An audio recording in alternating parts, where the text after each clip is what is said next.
Assalamualaikum warahmatullahi wabarakatuh. Kami dari kelompok 10 akan mempresentasikan hasil diskusi kami, yaitu dengan materi penginderaan jauh untuk komersialisasi dengan anggota kelompok. Yang pertama Daud Yusuf Idris, yang kedua Yusra Rizky Ananda Delta. Penginderaan jauh.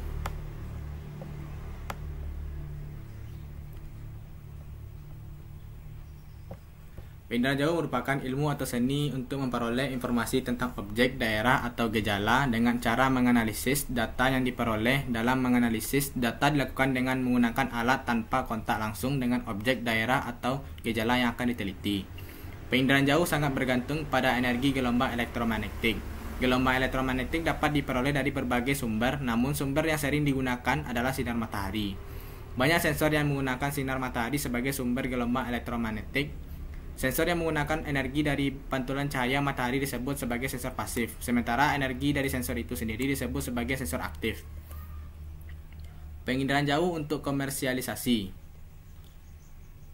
Kegiatan penginderaan jauh juga mengalami beberapa perubahan dalam aspek kewenangan komersialisasi, perizinan, dan globalisasi. Dalam aspek kewenangan, peran pemerintah terkait aktivitas inderaja telah mulai melibatkan sektor swasta.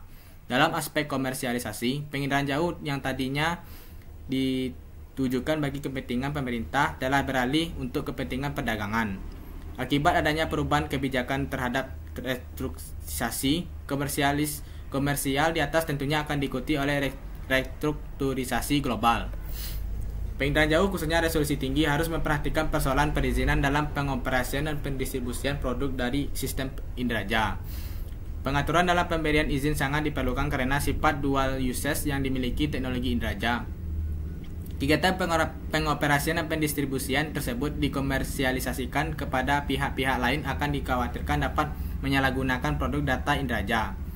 Izin untuk pengoperasian dan pendistribusian data inderaja resolusi tinggi biasanya dituangkan di dalam sebuah lisensi. Dengan adanya lisensi berarti telah ada pemberian wewenang kepada pemegang lisensi sesuai dengan undang-undang yang mengatur untuk mengoperasikan sistem inderaja komersial. Nilai komersial dari sistem inderaja terkhusus resolusi tinggi dapat memberikan keuntungan yang besar baik untuk pemerintah maupun entitas swasta terlibat dalam kegiatan komersialisasi tersebut. Karena teknologi penginderaan jauh dapat memberikan banyak manfaat yang besar bagi semua kalangan masyarakat seperti militer, intelijen, akademisi, sektor swasta, dan masyarakat sipil. Untuk dapat melakukan pemetaan sumber daya alam, monitoring dan pemodelan sumber daya alam, kegiatan meteorologi, oceanografi, hidrologi, geologi, geografi, pemantauan bencana alam, pengamatan cuaca, dan lain sebagainya. Contoh pengaturan negara tentang penginderaan jauh untuk komersialisasi. Yang pertama itu yang negara yang menerapkan peraturan ini yaitu Amerika Serikat, yang memiliki sistem pengaturan inderaja yang merupakan suatu kompromi dalam memenuhi kebutuhan inderaja pemerintah untuk tujuan nasional dan mempromosikan inderaja untuk tujuan komersial.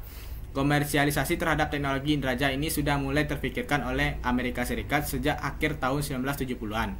Hal ini dapat dilihat dari instruksi presiden yang dikeluarkan pada tahun 1979, Presidential Directive 1954, tentang Civil Operational Remote Sensing. Undang-Undang 1992 memicu perkembangnya industri antariksa Amerika Serikat dalam mengembangkan dan mengoperasikan inderaja komersial. Hal ini dilihat dari keluarkannya Presidential Decision Directive 23 PDD 23 pada tahun 1994 tentang akses asing untuk kemampuan penginderaan jauh antariksa. Sekian dari presentasi kelompok kami. Jika ada salah, mohon dimaafkan. Assalamualaikum warahmatullahi wabarakatuh.